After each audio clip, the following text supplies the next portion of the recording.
இது சொர்க்கமா நரகமா சொல்லடி உள்ளபடி.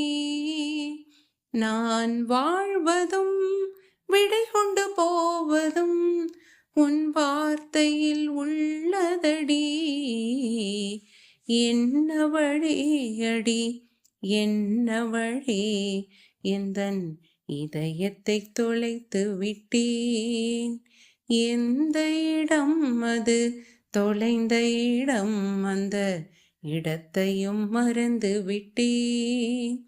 உந்தன் கால் கொலுசில் அது தொலைந்ததென்று உந்தன் காலடி தேடி வந்தேன். காதல் என்றால் பெரும் அவஸ்தை என்று உன்னை கண்டதும் கண்டு கொண்டேன். இந்த கழுத்து வரை இன்று காதல் வந்து இரு கண் விழி பிதுங்கி நின்றேன். என்னவளே அடி என்னவளே, எந்தன் இதயத்தை தொலைத்து விட்டே.